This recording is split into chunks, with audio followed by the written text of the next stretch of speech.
been watching anything? Not really, man. Okay. I don't know why would you know? I dodge trailers like deliberately. Yeah. Because they're basically like a spoiler for the whole movie. Yeah. Trailers are getting ridiculous. Yeah, but then if you do that, now you no longer know what's coming out and what's in what, and so you're like completely out of the whole thing. Yeah. And yeah, it's just like you don't know what's going on anymore. So I haven't been watching anything. Like if I watch anything, it'll be like some old movie. Yeah. Like I think the latest thing I watched, other than I think I went to see Suicide Squad with my brother. Oh, like, I thought that was good. Yeah, it was alright. I like that. At home, like the last thing I watched was like that Robin Williams movie where he's like 1 hour photograph or something. Oh, 1 hour photo, yeah. Right, it's like 20 years old or something. Yeah, right? it is 20 years old. But I'm like, I knew I wanted to watch that from a while ago, so I'm like, all right, let's watch that now, I guess. Yeah, fair enough. But yeah, nothing new, because like I don't even know like what's good and what's bad, and yeah, I mean the thing is, it's getting to a point where you have, you know, like infinite selections, and it's infinite selections, but it's very curated because you have like, I think there was I saw Quentin Tarantino on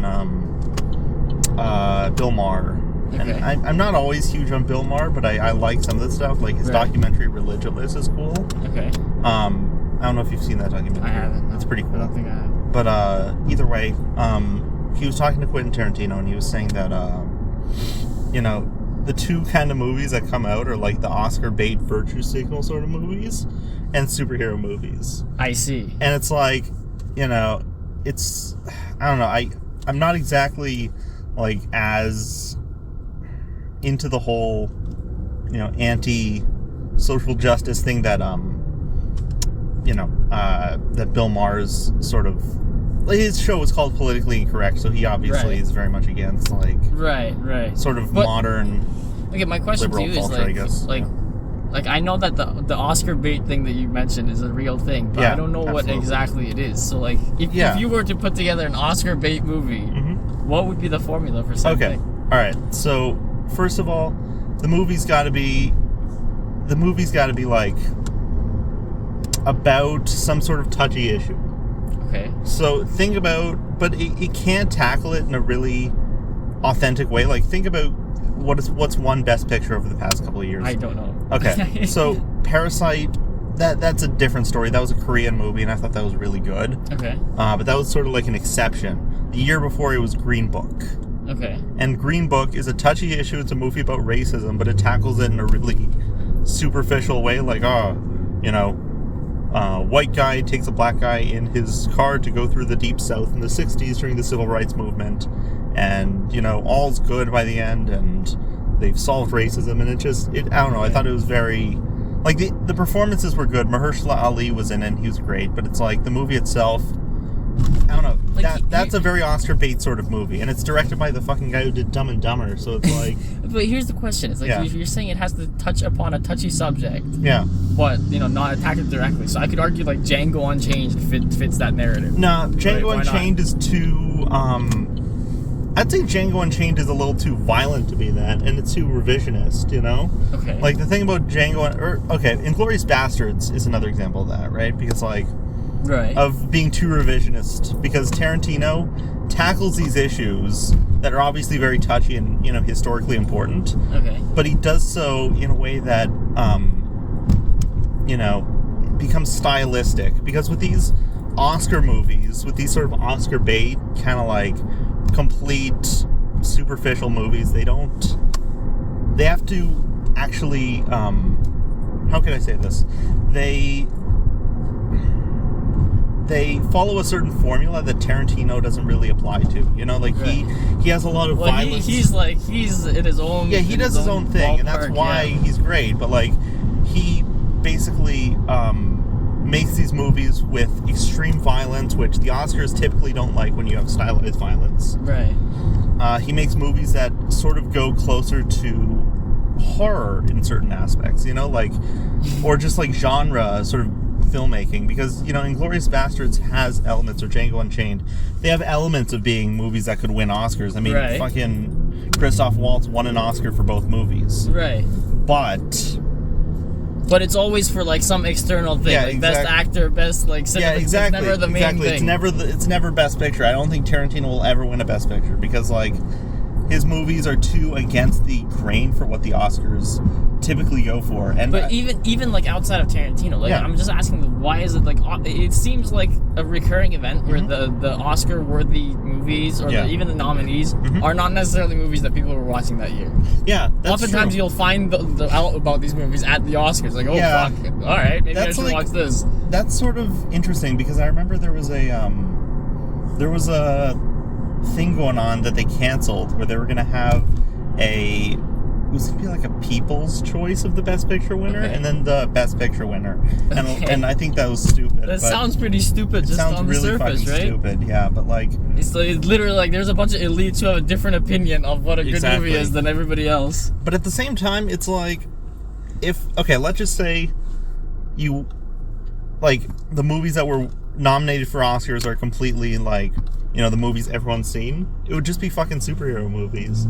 It'd just be like, what's nominated for Best Picture? Not necessarily. Like, and it's not. I'm not blaming people for that. It's the actual Hollywood Michael Bay market. Starts picking up Oscars. Yeah, no, it's just the fucking Hollywood market that's so oversaturated by comic book movies, and I love comic book movies, but it's getting to a point where there's so many of them that it's all you can go see, But, okay, no, like, look at, what's his face? Nolan. Yeah. He's not putting out comic book No. Never mind, actually. Superman, Batman. Batman, he did. But, like, the non-comic book stuff is still, like, really good stuff. Oh, it's amazing, yeah, I love it. And again, I don't think he would make the cut for these Oscar-worthy movies. Like, why not? Like, why couldn't Inception get there? Yeah, it won cinematography, but it never won. But not even nominated for picture, right? So, like, why? King's Speech won that year. Why is it that we set up like this process like this? That we're rewarding these? Like, if they're good movies that we should be recognizing, why are the people not watching them? What determines what's a good movie? I agree. Right? And it's like sometimes you see a movie that is nominated for Oscars and you haven't heard of it before the Oscars come out. Right. I personally sort of do like an award season binge where I listen to what all the festivals are saying. Like, a lot of these Oscar movies go into festivals first and they do well there. Okay. So I listen and I take notes as to what movies are doing big at the festivals, and then by the time I get to the Oscars, I've seen all the nominees. Okay. So, like, I usually have a pretty good idea of which ones I like and which ones, are kind of Oscar bait. And it's like, I don't know. I mean... But you think some are, like, specifically set up to win Oscars and not be good movies? Definitely. Like, they could have made it better, but they changed the formula for the Oscars. Such as, can you name, like, an example? Bohemian Rhapsody. That was the Queen movie. Yeah, I haven't seen that. Absolutely. So what do you think was changed to fit the Oscars? Okay, so first of all, I think just by design it's an Oscar bait movie. How so? It's like, okay. Racy or touchy issue? Okay, yeah, it's a touchy issue. You have it's about the story of Queen, a band everyone knows. Right. And it's sort of a prestige story about Freddie Mercury, who was a gay man. Right. And in the 70s, and it sort of tackles it and he died of AIDS, so that's a touchy issue as well. But it basically, the movie is so cliche in how it handles, all of these aspects. Like, when he finds out he has AIDS, it's a really cheesy scene. Like, it's fucking terrible. And it's not historically accurate to what happened at all, but, like, literally... Like, cheesy, how do you cheesily find out you have AIDS? Okay, I'll tell you. Like, basically, he is just sitting in his room, then he coughs, and then he looks at the... Oh, shit, and I have AIDS! On it, and then it's like, he goes to a doctor, and then, like, and then we see him through the sort of window of the doctor's office, so we don't hear the doctor say you have AIDS, but you're supposed to know, yeah. And then there's this guy who's in the patient. There's this guy in the waiting room, and he's an AIDS patient, presumably. And then Freddie Mercury comes out, and he's like, "Hey, oh," because that's Freddie Mercury's thing, where he was, sort of prompting the audience when he was in a concert. Right. And he would be like, "Hey, oh," and the guy does that. It's really fucking cheesy. I didn't like it. So that's if you're gonna show how somebody finds out they have AIDS, that's the wrong way. But you think that AO is there so that he wins an Oscar for it? Like, that sounds I think that's there to sort of it's there as sort of a very cliche Hollywood moment, because obviously nothing like that would have happened. Like, I doubt it seems very contrived to me. Right. And it's just there for a callback. It feels very Hollywood in a way. It's hard to put my finger on it. Speaking of callbacks, fuck, did you see like the new like Terminator movie? I did not. I actually didn't. Oh my god, the whole thing. I heard it was like, terrible. I didn't mind it at all. Okay. But like the whole thing just feels like it's like a callback. It's just like one entire movie of callbacks. Yeah, I didn't see it. I have seen all like, the other ones. It's like what the Terminator movies kind of had been like doing for every time he's gonna be back in some way, shape, or form. But it's like they took all the movies and just funneled it into one. It's like how many references can we make? Yeah, I remember the previous one, Terminator Genesis, was sort of like that too.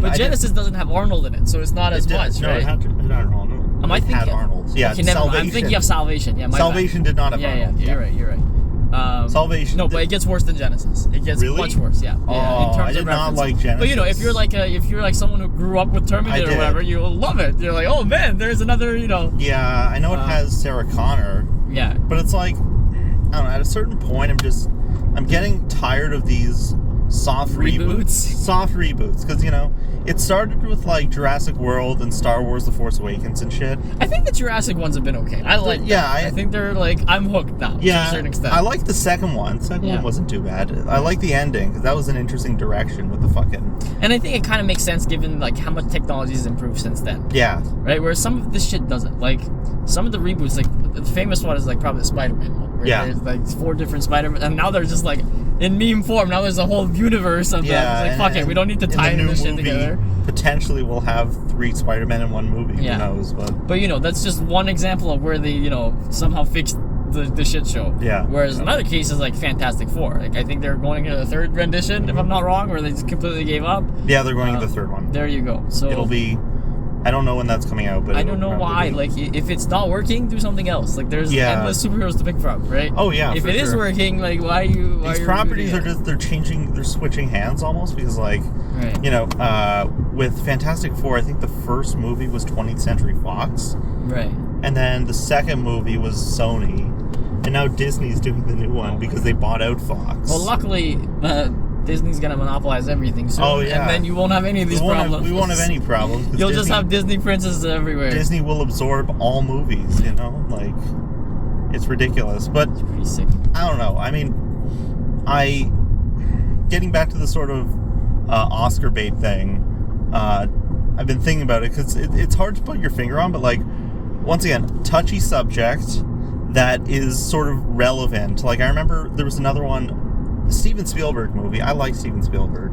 Wait, hold on. Before we, like you said, like relevant. Like, would you consider like AIDS is like a relevant topic right now? Well, okay. So why are they shooting for that? I think they shot for that. Yeah, that's a good point. But I mean, specifically gay rights. I think it was more about that. I see. Yeah, but even that, I think they're late to the party, right? I remember like Milk, if you remember that movie. Yeah, Milk. Yeah. That's like 10 years ago. Yeah. So it seems like they're late to the party. Yeah, a little bit, but it's like I don't know. But you're saying this is clearly Oscar bait. Oh, that was an Oscar bait movie because the thing is, even if they're late to the party, there's still a party to go to. You can still like smell it a mile away. You know, I see. Like, what they do is like, when they're sort of announcing the winners for Best Actor or whatever, it's a cliche that what they do is they sort of show a highlight reel of each actor's performance. Right. And it's always like the really dramatic scene where they're yelling or something, and it's like, this actor can yell, they can win an award. Oh my god. And, obviously, like, it's acting's really fucking hard work. I've done it before, and I direct actors, so it's really fucking hard work. But I don't know. I mean, yelling. if you're just showing clips of them yelling, it's kind of doing a disservice because, like, it's the easiest way to evoke some sort of emotion, and I guess it's not that hard, Yeah. That in terms of yelling, it's the easiest. That would make Gordon Ramsay the best fucking actor on the face of this planet. Exactly. Oh my god. But it's like, I think another example, just. Yeah, I mean...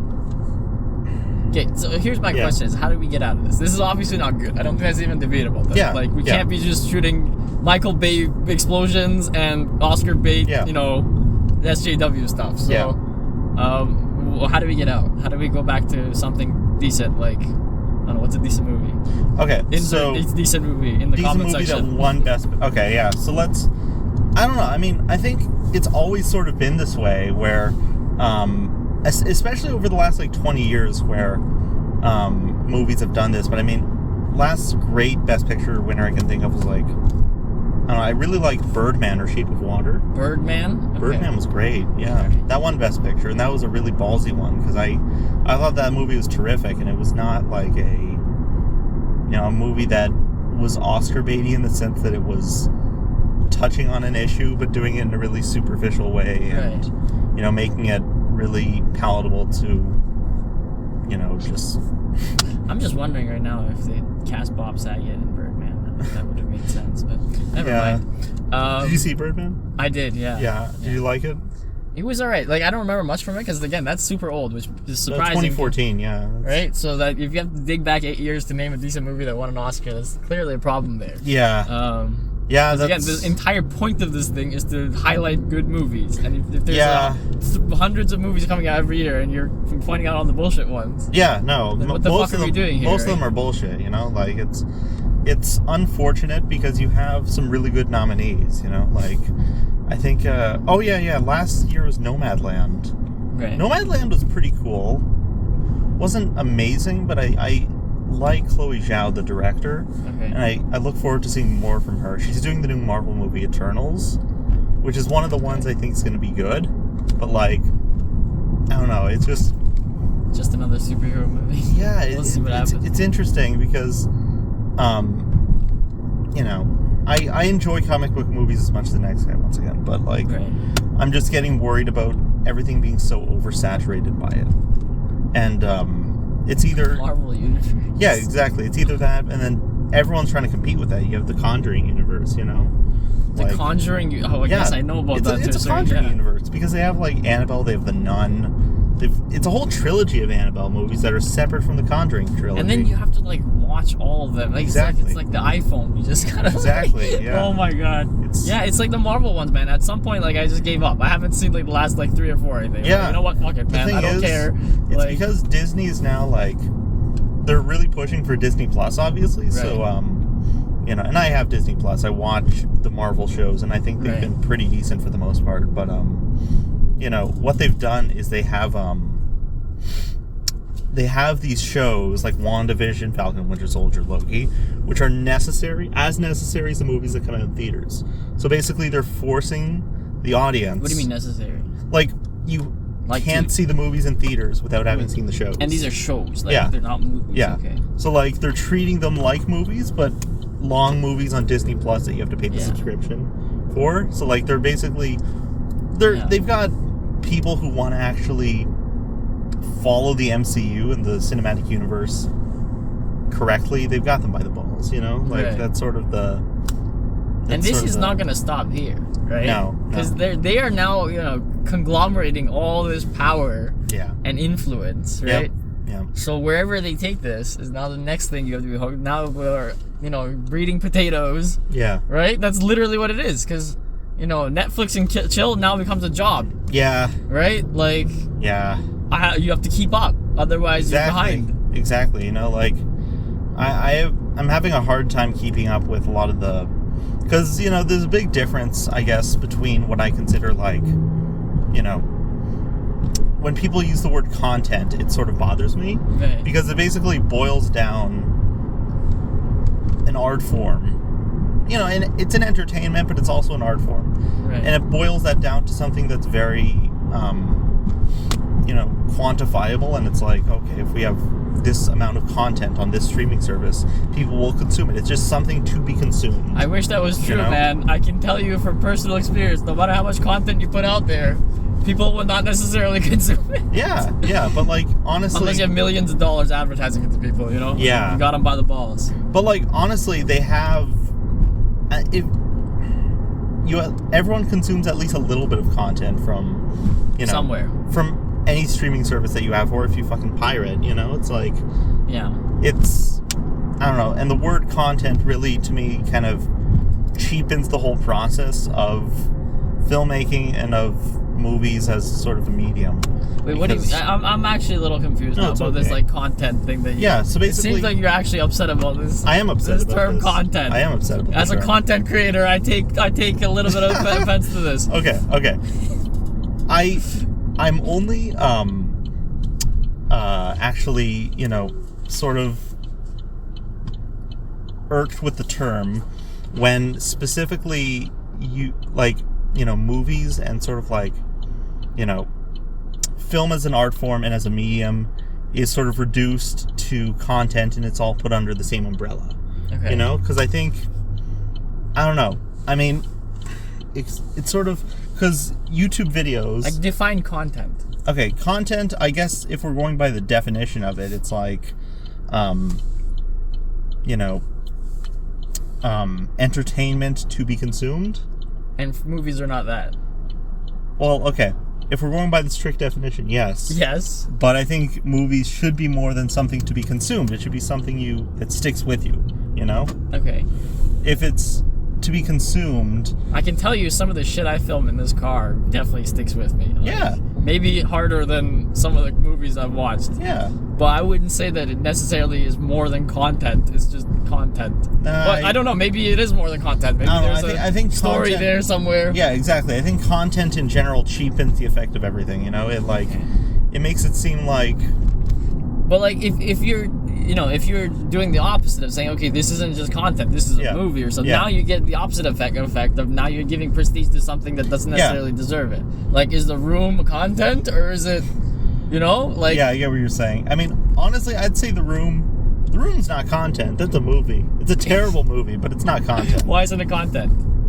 It costs it was a passion project for a very weird, eccentric man, but he was trying to really do something, and that thing didn't succeed.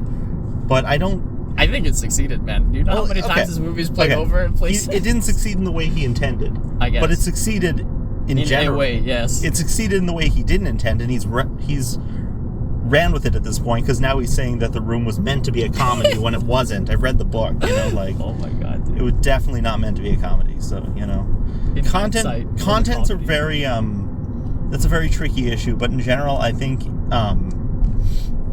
when you sort of boil down the role of a filmmaker to a content creator, and it's sort of like if you generalize every kind of person doing art or entertainment or news, whatever, to a content creator, I don't know. It sort of generalizes everything way too much. You can't say Beethoven is a content creator. It just seems wrong, doesn't it? Yeah.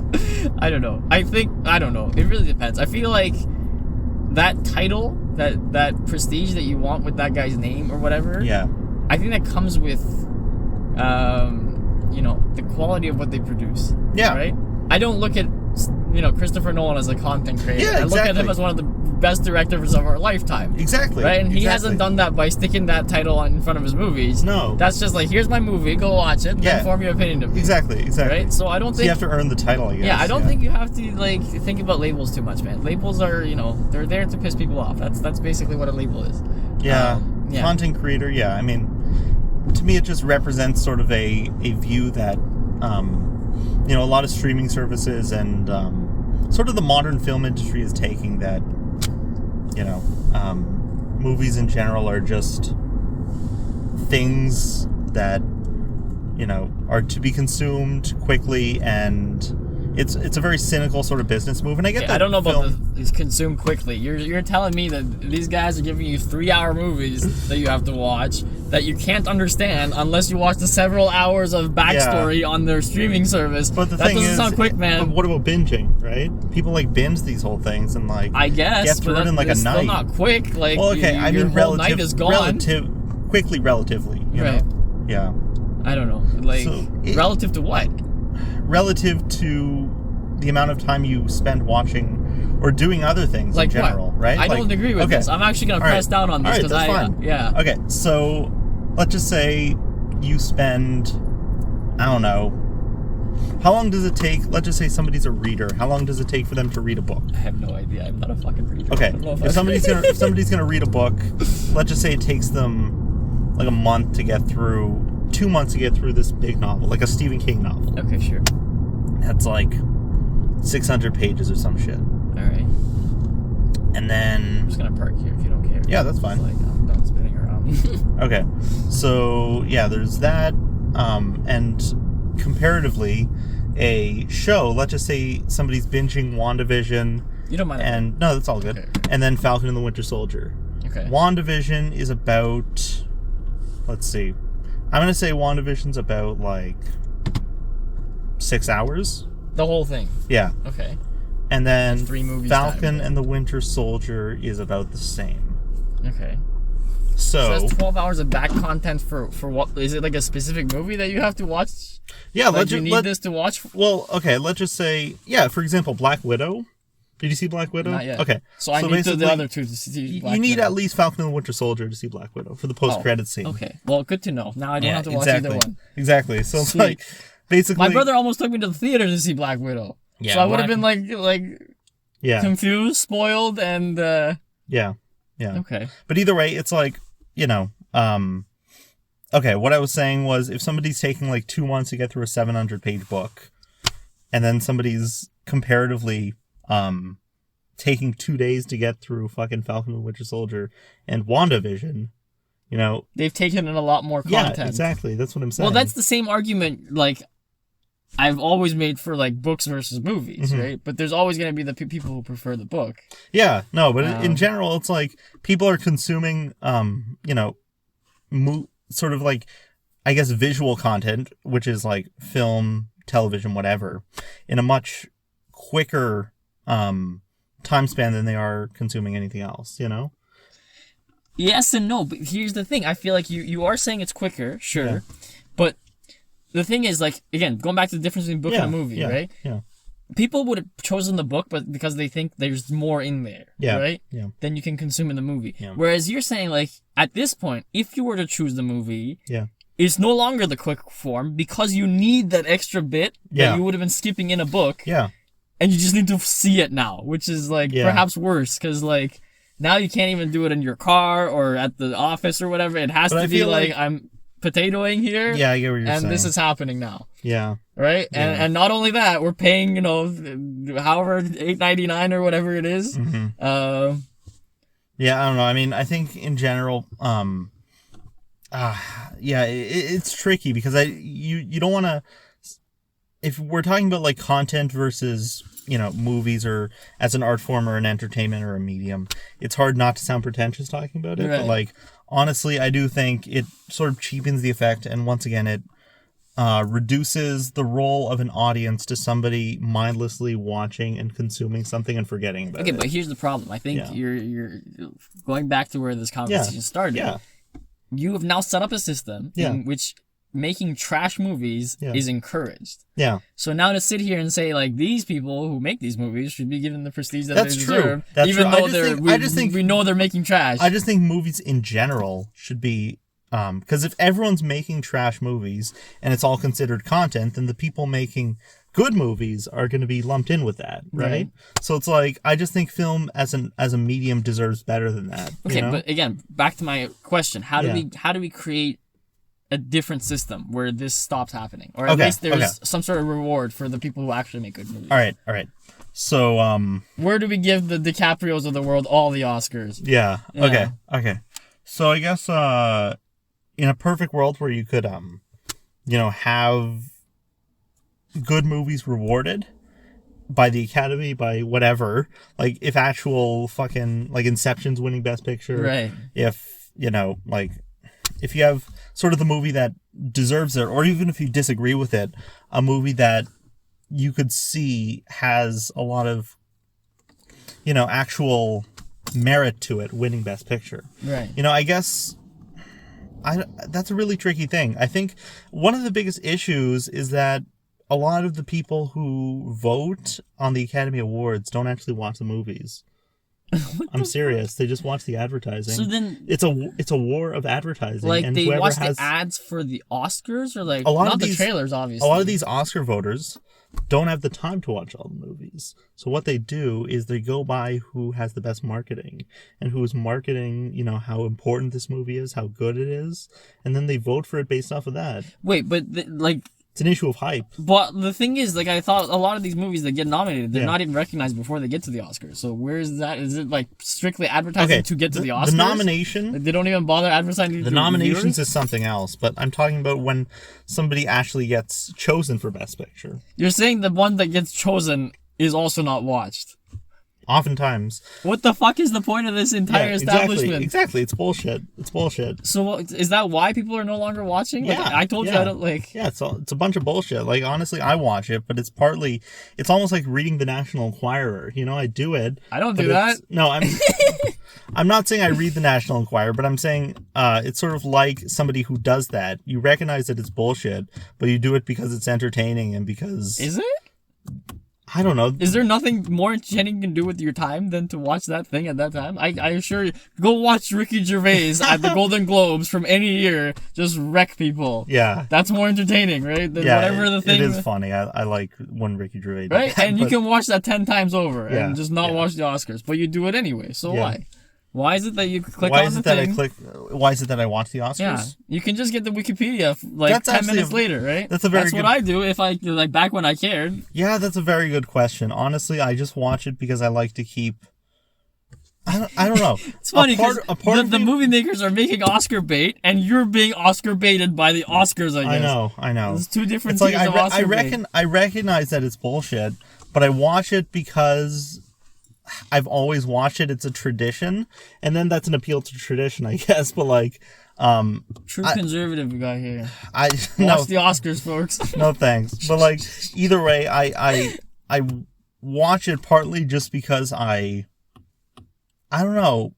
It's hard to explain, but I think I just... You've been Oscar baited and you don't know why. I've been Oscar baited, honestly. No idea like, I why. recognize intellectually why it's bullshit, but they've got me hooked, is what I'm trying to say. It's not even hooking. That's the thing. Like, who were the hosts this year or last year? Jimmy Kimmel there's no host. There's no host. Oh my god. What are you hooked on to? Was it on Skype? I'm just hooked because of the hype, you know? So it is the marketing in a way. It? Well, okay. I'm not seeing any Oscar hype. Where is this? Okay, I guess you're I'm in part world, of a lot of film circles, so I see the hype through that. So the film people are hyping the thing where trash movies are rewarded without being watched. Yes. Okay, so it's you guys. You guys are the problem. I guess not surprisingly, like who is the problem? It's not me. I'm not. I'm not even turning the thing on. Honestly, okay. I think it's a bit of it's a little bit of everyone's responsibility, but obviously the common viewer is not to be blamed for it. The common viewer is tuning out. Yeah, exactly. And you guys are still running the same show. So exactly, but it's like stop blaming us. No, the common viewer, I don't blame them. Absolutely no. Yeah, you guys you've set this thing up and you're all tuning in and you don't know why. Yeah, no. But you all know it's trash. Yeah, like I know tons of friends, and I have sort of tons of friends who watch the Oscars, and they also recognize that it's bullshit. But either way, we keep up, we text each other about it, you know. Like, oh my god, who do you think exactly? Is gonna get the, exactly. You know? It's like watching reality TV. That's a better analogy for it. Which is also cancer. Oh, it's terrible. I hate reality TV. Right? But I'm guilty of the same thing by watching. You watch reality TV too? No, I don't watch reality TV. I fucking hate reality TV. But you've recognized not to do that. But the Oscars, you're like baited for unknown reasons. Exactly. Yes. And I admit it's not, it's kind of cringe, but... Well, I wish you a speedy recovery. Thank you. Hopefully, I don't know. Yeah, thank you. I appreciate it. That was very interesting. Have I enlightened you, or have you enlightened yourself to a certain extent? Yeah, that's interesting. Are you going to stop watching? Are you going to say no now? Maybe I'll say no to the Oscars, yeah. Yeah. All right. Not a bad idea, right? Yeah. But... since you're going to say no to the Oscars, yeah, that's going to open up your time slot where you're filling it in with the Wall Street Journal or whatever. Now I can... well, maybe now I can just watch more good movies, Or, as a prominent member of the film community, this is your time to fix this problem that you've clearly, Yeah, recognize that there's a problem. Yeah. Okay. Set up like a site or like a Twitter account or something. Yeah, I think like... run polls or something. Hey, what did you guys watch? And we'll see Michael Bay just plunge through. There we go. Like, an example, though, of a movie that, a lot of people saw that didn't get nominated for any Oscars but was great was Uncut Gems. I don't know if you saw that movie. That one. It's the one with Adam Sandler, right? Yeah, everyone saw that. Everyone loved it. Didn't didn't get any Oscar nominations or attention, you know? Dude, but it's terrific. It's so weird that we're now 13 years removed from the fact, I think, but The Dark Knight keeps getting referenced by everybody. Yeah. If you go to somewhere on Facebook, hey, what's your favorite movie? You don't even have to guess. You know that Dark Knight is going to be there at the top. It's in my top 10. How many Oscars did Dark Knight get? I don't know if it got one. Heath Ledger got one, yeah, but that's not like it, yeah. You shouldn't have a movie that's that memorable with 0 Oscars. Yeah. Right? But then I can name you movies that got 13, 14, and I literally can't name them. I said I can name them. I can't. Like, you get the occasional one like Titanic, you know? Like, that won a bunch of Oscars. Everyone's seen that. But, like, there's also fucking, I don't know, like, The English Patient. You know? Have you ever heard of that movie? Nope. Exactly, maybe. yeah. I don't know. I'm going to stick some Oscar winners in here. We're going to see if, like, you guys remember who was what. Yeah. We'll do by record, you know, how many Oscars so-and-so movie, because they have records of this, right? Yeah, Like 13 Oscars for so-and-so. Yeah. Yeah. Meanwhile, we can shut out Meryl Streep to be like, she's trash, or whatever. Yeah, it's interesting to go through this, you know? Why does she get so many nominated? Like, do you think she's actually, like... Oh, she's great, good, she's great. Like, but, like, at a certain point, once again, it becomes an issue of hype. It seems rigged, right? Yeah. Like, come on. Because, like, Frances McDormand just won her 3rd Oscar as well for Nomadland, and she's great, but I don't think she deserved it for Nomadland, honestly. I see. Like, it was weird. I think it's just partly the stature and the hype that goes, you know, with a Frances McDormand performance that people just kind of felt obligated to give her the Oscar, you know? I asked the question of the last person who was talking film with me, and I don't think he really had an answer, but, like... Do you think people from, like, the older generations have more, like, charisma and energy in them? Like are we talking, the example like, film I made was, like Jim Carrey. Yeah. Like a Jim Carrey type character. Yep. I don't think we have that type of character anymore. Do we? And if not, why? Okay, that's a good question. I think if we're talking, like, comedic, in general, that's a good question. I think we do. They're just less... In the mainstream, we don't.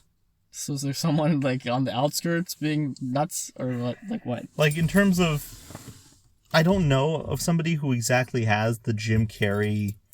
You know, the same energy as a Jim Carrey or a Robin Williams or somebody like that. Because I think they're... But all these names you refer to, they're from the 90s. Yeah, that's true. Right? That's true. Why is that the case? And you said the whole Oscar bait thing, you said 20 years. Yeah, 20 years. Right? So why? Why is this 20-year mark? What happened 20 years ago? So what you're asking is why after 20 years has everything...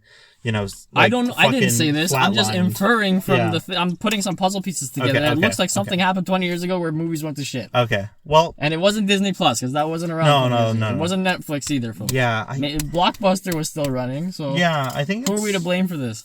Yeah, I'm not sure if I can answer that honestly. It's like I just think it's a matter of like, you know, film as a medium. Or sort of the public perception of film changing, and I guess, you know, is it after people still people are paying with their dollars, right? Yeah, their perception is we want more Michael Bay. Yeah, but the Oscars are going somewhere else. So exactly, it's more divided, right? Who's on the other side of the divide? The Oscar elite? Like not just the Oscar elite. People like me who pay money to go see fucking Birdman and shit. But, like, Birdman is different. I think a lot of people watch that, right? Yeah. Okay. But, like, we're not talking about Birdman. We're talking about the Hurt Locker. That's what we're talking about. I would pay money to see the Hurt Locker. Just because I heard, you know, I follow the award season, you know? But, like, I recognize... Okay. Anyway, either way, that's a whole other tangent. I think... 20 years ago, if we're talking purely in terms of like the American film industry, because I don't think the foreign market has changed that much. I don't watch a lot of foreign films, so I don't think it's changed that much. I watch a lot of foreign films. It's not changed. Still, there's a very consistent... making like stuff like Parasite 20 years ago. Yeah. Interesting. Very much. Okay. Yeah, definitely. Like even 50, 60 years ago they were. Interesting. Okay. So it's like, even in South Korea, you know? Because that's a South Korean film, and a lot of people think like this is the big South Korean film, and it is the first one to get this much attention, but there are other great South Korean films from long ago. You know, while we're on foreign films, let me tell you this. I recently started watching some like Persian movies. Nice. And it's so weird, because I watched them, and I'm like, this is like tapping into a whole different thing. Yep. That like only I have access to. Yeah. Like if you watch this movie, a lot of things are just not going to make any sense. Yeah. And, like, if you were to take this movie and bring it here, it wouldn't make any sense. Yeah. Like, some of the concepts are just not digestible. Yeah. But it's so weird, because I'm like, oh, I have, like, it's like, it's like, imagine if, like, you are now able to watch movies. Yeah. But now there's, like, 2. Do you get what I mean? Like, imagine if you weren't able to watch movies before, and now you can. Mm-hmm. But now imagine 2 sets of that. 2 separate sets of your... Yeah. Do you get how weird that is? Yeah, that's interesting. Yeah, anyway, foreign films. Yeah, no, okay. What Persian movies have you been watching? Because I watch a few. You watch a few? Yeah. I'll have to plug a few in. There was, like, one that's, like, 6.5 meters or something. Okay, I think I've heard of it. Which ones have you heard? I'll try to... Okay, I've seen Close Up. I don't know. I don't think I know. Okay, that's one from the 90s. That's fantastic. Okay. I've seen Taste of Cherry. Taste of Cherry? Yeah. You know more Persian films. That's a fucking great movie. What is that about? Okay, that's about a guy who is going around Tehran, driving people who he sees on the road, and he's basically asking them if they will bury him after he kills himself that night. And he's like, I'll give you all of my money.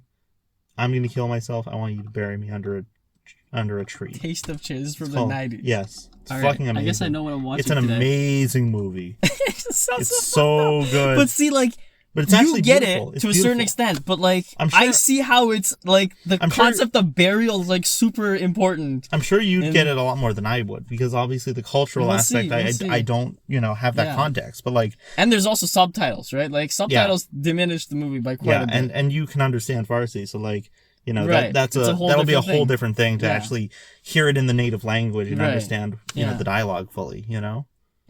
Yeah. Okay. But either way, sort of to get back to what you were saying, I think 9/11 had a big part of it. Really? I think 9/11 had a part of, because if you think about it, what's the big event that happened about 20 years ago? Yeah, they blew up a bunch of buildings, and the conclusion was that all the movies we make are now blowing things up. I don't know if that correlation... Okay, I'm talking mainly about the Prestige movies. The Prestige? Like the one with... the Oscar stuff. Oh, not the actual Prestige movie with... Never... Oh, not the Prestige. Okay. The Prestige is great. Yeah. I love that movie. Also, no Oscar. No Oscar. I love that movie, though. I've been listening to the soundtrack from that. But yeah, I think sort of, after 9/11, the American public sort of wanted... I guess it's sort of, you could say, this is just my theory, you could say it's divided into a couple, it's sort of divided into 2 camps. Okay. People who wanted to escape from the real world, and like, things got so bad and things are so depressing when you're watching the news or, looking just at what's going on in the world, that people want to just see something like fucking Michael Bay, where there's not a care in the world for, It's an interesting theory. Yeah. I don't know if I agree. Yeah. I'll tell you why. Because 9/11 happened in 2001, correct? Yeah. Between 2001 and 2006, a bunch of movies came out. Fantastic Four, one of them, I think. Like Daredevil, if I'm not wrong. Yes. There's a bunch of them. Probably like some of those like Dracula movies with Blade, was it? Blade, yes. Yeah. I'm sure a bunch of these things came out during that time. Yeah. And they didn't pick up. It's only when, like, Nolan went big on not even Batman Begins, on Dark Knight, that they're like, okay, there's a cash cow here, and we're gonna go hunt after it. Yeah. And then they really went at it, and then Marvel started doing their, like, thing, and then, they hit the 1 billion mark with some of their movies. That's what the superhero movies, but in general, in terms of, like... But you're saying the whole market is going towards superhero movies and the touchy stuff, But the root of superhero movies and that sort of thing is the sort of escapist... action movies, Right. So it's like that existed before the superhero movie genre was. But you don't think you don't think it's just a money thing, where like this is working, so we'll do more of it. Oh, it is. It absolutely is. But obviously there has to be a root for why people are paying for it, right? And you think the root is 9/11? Not George Bush. That sounds stupid.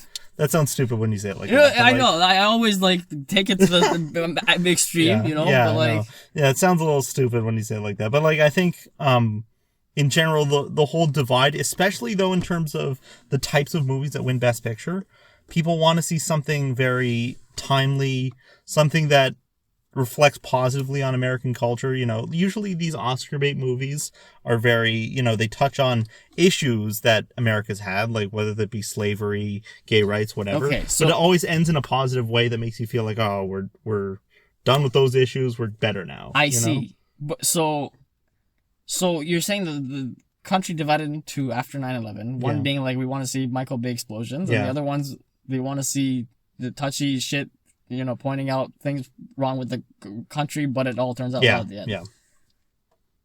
Okay. That's my theory. It could be. It's probably not true, but that's the best answer I can give you. Like honestly, I don't know why. Like it doesn't explain why there are no good movies, right? It just explains why there's like if it's so divided.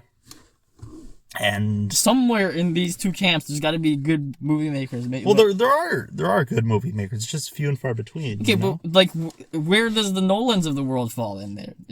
Which side is he on? Nolan's in his own camp. With who? Tarantino and friends? Yeah. Okay, so there's not two factions. Well, there are two camps.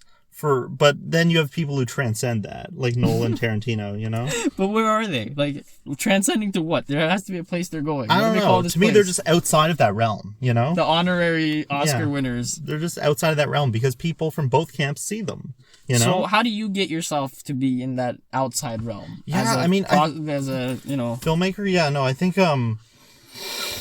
it's just a matter of because being a maximum consumer of all this awards shit, there's gotta be I guess you're gonna be drawn there. Because somebody like Nolan or Tarantino, they have a way of making these really artistically satisfying movies that everyone can watch. Right. Like everyone can watch, but most people can, especially Nolan. I guess everyone loved The Dark Knight.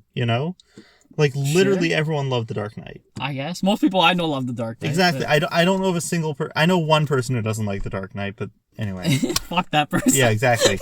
So it's like, oh my god. I know of one person who doesn't like The Dark Knight, but it's like, besides that, it's a very universally loved movie, and I think Nolan just has a way of, Nolan or even a Tarantino, but especially Nolan, they have a way of appealing to sort of a broad audience, and I think that's really the key. I'm trying to so you think that's the key to making their movie successful is broad audience? Appeal to a broad audience, but don't condescend.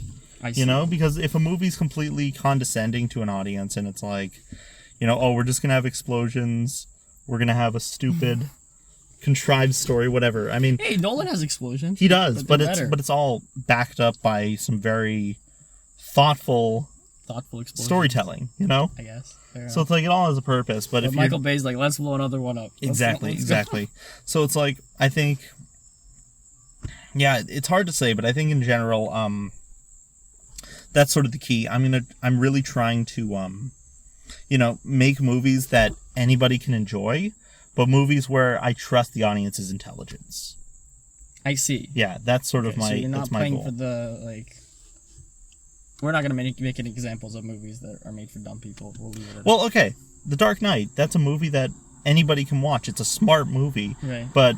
And it trusts the audience's intelligence, but it's not trying to, it's not trying to be smarter than the audience. It trusts the audience's intelligence, but it also doesn't try to be like, try to make the audience feel dumb, I see. So it's a fine line between those two things. Okay. Yeah. Okay. So...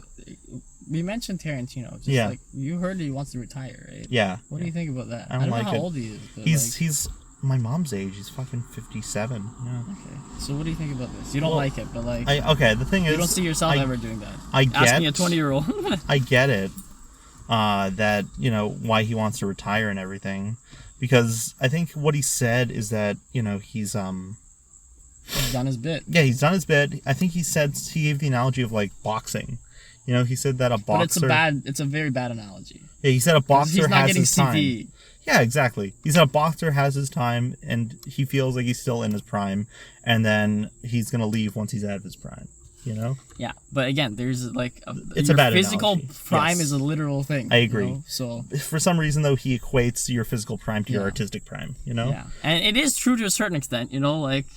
Joe Biden's not necessarily in his physical prime. Yeah. Or his... That's true. Yeah, but now he's president. Yeah, that's interesting. That's another interesting topic. There might be like another like half-hour tangent or more on its own. Yeah. Maybe for another time. Perhaps, yeah. Mr. Biden. Mr. Biden, yes. Oh my god, it blows my mind. I don't know, maybe we'll tangent through this for a second, but does it not blow your mind how like for like a year, 2 years, they're like, man, this guy is not fucking competent. He's not gonna make it. Don't put him in there. And then they're like, no, man, it's fine. Don't worry about it. And then he's in there, and then now his staff are like, this guy's not doing the thing. It's like, oh, really? We fucking told you so. I don't know. And you're like, okay, 300 million people. You couldn't find another guy. Yeah, I mean, it's sort of curated, right? Because, like, people basically... It's just like the Oscars, man. Exactly, like, that's the analogy I was how gonna the fuck? Why? Why this? But yeah. This is a system we live under. It's unfortunate. Garbage in, garbage out. As the great Slovo Zizek says, we're already eating from the fucking trash can. We're eating from the fucking trash can. Yes. I love that guy. Yeah. I think, I don't know, do you think that's a good note to hang? Yeah, I think so. All right. Well, thanks for doing the thing, man. Of course. This was fun. It was fun. Yeah. Hopefully it turns out well when it comes out in 5 or 6 months. Yeah. Sounds good. Sounds good. All right.